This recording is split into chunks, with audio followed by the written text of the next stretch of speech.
खुलुमबाय लोगोफोर, नोंथांमोनखौ बयखौबो गिबियावनो आंनि चेनेलाव बरायग्रोनानै लाबाय।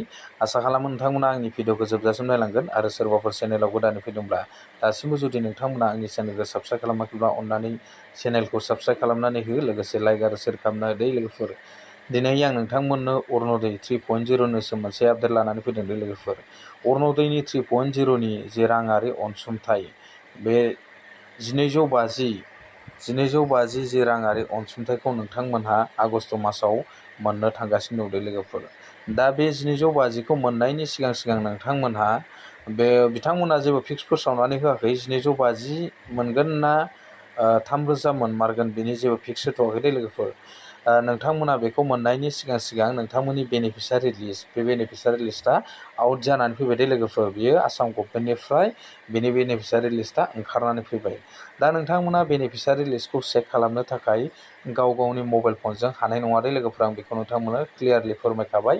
नोंथांमोना जुदि नोंथांमोननि नामखौ बेनिफिसारि लिस्टआव जुदि चेक खालामनो गोसोब्ला नोंथांमोनहा गाव गावनि जि ग्राम पन्सायत एबा पिसिटिसि दङना, नोंथांमोना बेवहाय थांनानै पिसिटिसि अफिसाव नङाब्ला ग्राम पन्सायत अफिसाव थांनानैसो नोंथांमोना बेनि बेनिफिसारि लिस्टखौ नोंथांमोना चेक खालामनानै लाहैनो हागोन। आरो नोंथांमोननि जि नामा दंना गैया बे अरुण'दयनि 3.0नि जि लिस्टआव, नोंथांमोनहा बे 1250 नङाबा 3000 फैसाखौ मोनगोन ना मोना बेखौ नोंथांमोना चेक खालामनानै लाहैबानो जाबाय आरोना लोगोफोर। आरो जुदि नोंथांमोना बेवहाय नोंथांमोननि जुदि नामा गैयाब्ला नोंथांमोना अरुण'दयनि 3.0आव जि दा आगस्ट मासाव सोनो गोनां अरुण'दयनि फैसा, बे फैसाखौ नोंथांमोना मोनहैनो हानाय नङा लोगोफोर। आं बेखौ नोंथांमोननो फोरमायखाबाय। गोबाङानो सोंहरबाय दङ आरो अरुण'दयनि 3.0नि गोदान एप्लाइ जायाखै नामा बेबायदि होननानै गोबाङानो कमेन्ट्स खालामनानै सोंहरदों। बेखौ आं दिनै नोंथांमोननो फोरमायखानोसै। नोंथांमोनहा दा अरुण'दयनि 3.0आव गोदानै एप्लाइ खालामफिननो हाथ'नाय नङा लोगोफोर। मानो होनबा आसामनि चिफ मिनिस्टार बिथाङानो फोसावनानै होखादों, सिगाङाव 9000 सोनायफोरनोल' माने नैबे एबारबो आगस्ट मासाव बे 1250आनो जा बा 3000आनो जा बेखौ माने सोनाय जागोन होननानै फोरमायनानै होखादों। बेखायनो नोंथांमोना दा गोदानै जेबो एप्लाइ खालामफिननो हानाय नङा लोगोफोर।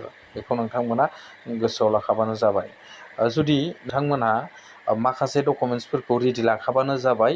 जेब्ला अरुण'दयनि 3.0आव नोंथांमोना एप्लाइ जानाय लोगो लोगोनो एप्लाइ खालामनानै लानो हायो। बेनिखायनो नोंथांमोनहा नांगौ बायदि डकुमेन्ट्सफोरखौ जमा खालामनानै लाखा, जेरै रेशन कार्ड, बेनिफ्राय नोंथांनि पान कार्ड, बेनिफ्राय आधार कार्ड, बेनिफ्राय बेंक एकाउन्ट, बे मबाइल नाम्बार, बेफोरखौ नोंथांमोना फारि फारि माने रेडि खालामनानै लाखाबानो जाबाय आरोना लोगोफोर। जेब्ला अरुण'दयनि गोदान एप्लाइ जायो बा एप्लाइ जानाय लोगो लोगोनो नोंथांमोना बयबो एप्लाइ खालामनानै लानो हानाय बायदि आरोना लोगोफोर। दा नोंथांमोना आं बेखौ फोरमायहरखाबाय।